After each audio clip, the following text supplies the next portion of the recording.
America में हज़ारों अफराद आखिर किस मुल्क के ख़िलाफ़ एहतजाज करने पर जुटे और ये सैकड़ों की तादाद अमेरिका की सड़कों पर देखी गई। आखिर क्यों? इस सवाल के जवाब को बताने के लिए, समझने के लिए इस वीडियो को देखना ज़रूरी है। नमस्कार, स्वागत है आपका। आप देख रहे हैं ख़ास रिपोर्ट। मैं हूं आपके साथ सना वारिस। अमेरिका में हज़ारों अफराद एक मुल्क के ख़िलाफ़ मुजाहरों में मार्च किया गया अमेरिकी नागरिकों की तरफ से, और ये एहतजाज दरअसल किया गया अमेरिका में हज़ारों लोगों की जानिब से ईरान मुखालिफ मुजाहरों में के ख़िलाफ़। और ईरान में अमरीकी मुदाखलत पर लोगों की राय इस दरमियान मुनक़सिम देखी गई। यानी जो अमेरिका ने मुदाखलत की ईरान में, उस पर लोगों की, अमेरिका के लोगों की राय अलग अलग रही। लेकिन क़याम अमन को लेकर हमने देखा कि ख्वाहिश, जो लोगों ने ख्वाहिश का इजहार किया, वो मुश्तरक रही। अमेरिका में हज़ारों अफराद ने इतवार को वसी मुजाहरे किए, जिनमें ईरान में हुकूमत मुखालिफ मुजाहरों के ख़िलाफ़ ईरानी हुकूमत के मौलिक क्रैकडाउन की मजम्मत की गई। कई हज़ार लोगों ने लॉस एंजलिस में मार्च किया, जहाँ दुनिया में ईरानी बाशिंदों की सबसे बड़ी तादाद मुकीम है, जबकि कई सौ दिगर न्यूयॉर्क में जमा हुए। AFP के सहाफ़ियों ने दोनों शहरों से ये इत्तलात दी। अमरीकी मुजाहिरीन ने प्ले कार्ड्स उठा रखे थे जिन पर लिखा हुआ था नया होलोकास्ट, नस्ल कुशी और ईरानी हुकूमत की दहशतगर्दी की मजम्मत पर मबनी अल्फाज दर्ज थे। अमरीका के दूसरे बड़े शहर लॉस एंजलिस में होने वाले मुजाहिरों में शरीक पेरीज फराज ने कहा कि मेरा दिल बोझल है और रूह कुचल गई है। मेरे पास ये बयान करने के लिए अल्फाज कम पड़ गए हैं कि मैं कितने गुस्से में हूँ। 2006 में ईरान से फरार हो जाने वाली 62 साला पैरोल मैनेजर को इस हफ्ते मालूम हुआ कि उनका एक कमसिन कज़न अपने आबाई मुल्क में मुनक्किदा रैलियों के दौरान कत्ल हो गया। वो 10 साल का भी नहीं था। ये बात बहुत खौफनाक है, उन्होंने कहा। दिसंबर के आखिर में मुल्क में जारी माशी मुश्किलात पर गम और गुस्से से पैदा होने वाले मुजाहरे रफ्ता रफ्ता शिद्दत इख्तियार करते हुए मुल्क के वसी इलाकों में फैल गए थे। हुकूमती क्रैकडाउन के बाद ये रैलियां थम गई, जिसे हुकूमत के ग्रुपों ने कत्लेआम करार दिया, जो 8 जनवरी को शुरू होने वाली मवासिलाती बंदिश की आड़ में मुल्क की सिक्योरिटी फोर्सेज ने किया। इस्लामी जमहूरिया के सेहत और तिब्बी निज़ाम के ज़राए और गवाहान और आज़ाद ज़राए से मालूम हुआ और वाक़यात की तस्दीक करते हुए नॉर्वे में कायम ईरान ह्यूमन राइट्स ने सिक्योरिटी फोर्सेज के हाथों 3428 मुजाहिरीन की हलाकत की तस्दीक की है। और एक NGO ने खबरदार किया है कि हकीकी तादाद इससे कहीं ज़्यादा होने का इम्कान है। मीडिया आज़ादाना तौर पर एदाद-ओ-शुमार की तस्दीक नहीं कर सकता और ईरानी हुक्काम ने हलाकतों की सही तादाद नहीं बताई। अमरीकी मुदाखलत का मुतालबा लॉस एंजलिस में LA में एहतजाज करने वाले एक 65 साला वकील, जिनका नाम अली परवाना, उन्होंने कहा कि आबादी का इज्तिमाई कत्ल इंतहाई परेशान कुन।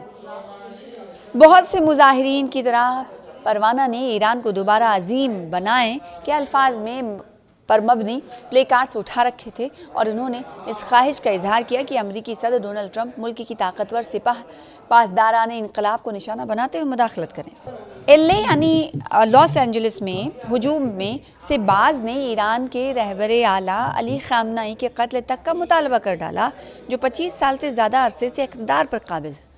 जून में ईरानी जौहरी मकामात पर हमले करने के बाद ट्रंप ने गुज़िश्ता हफ्ते मुमकिना अमरीकी मुदाखलत पर मिले जुले इशारे दिए, और साथ ही कहा गया एहतजाजी मुजाहिरीन की तरफ से कि मुझे वाकई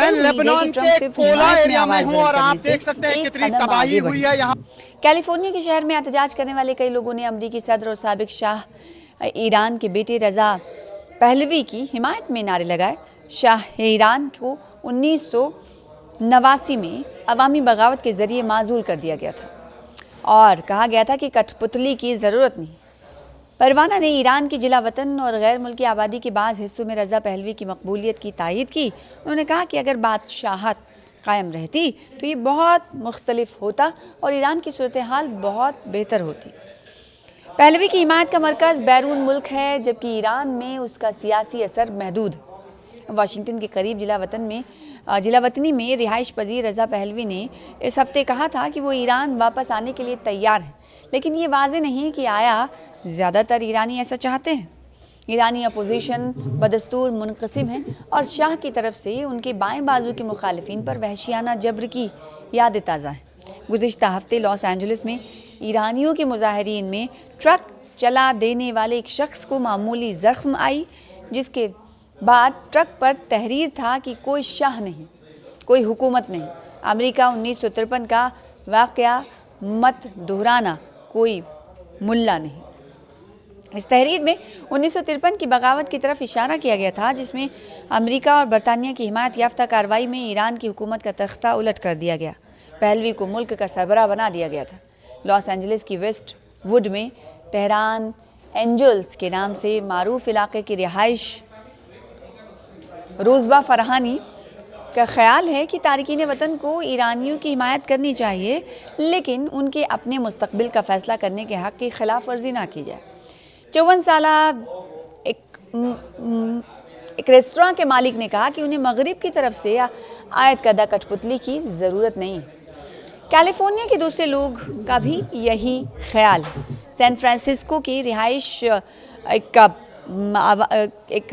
एक शख्स ने कहा कि ट्रंप ईरानी अवाम को बेवकूफ़ बना रहे हैं। माहिर तालीम की जानिब से भी इस बात पर जोर देते हुए कहा गया कि अमरीकी पाबंदियां हैं, जिनमें ट्रंप की आयत कदा पाबंदियां शामिल हैं, और रिपब्लिकन सदर की जानिब से जौहरी मुआहदा ख़त्म कर देना, जिसने ईरान की अवाम के मसाइब में बड़ा किरदार अदा किया है। इन्होंने जून से ईरानियों के अमेरिका में दाखिले पर लगने वाली तकरीबन मुकम्मल पाबंदी पर भी तनकीद की। उन्होंने कहा कि हम वाकई एक घन चक्कर में से गुजर रहे हैं। ट्रंप ईरानियों से कह रहे हैं, एहतजाज करते रहो, अपने इदारों को संभालो, लेकिन अगर वो खुद को ख़तरे में पाएँ तो वो अमेरिका में भी पनाह हासिल नहीं कर सकते।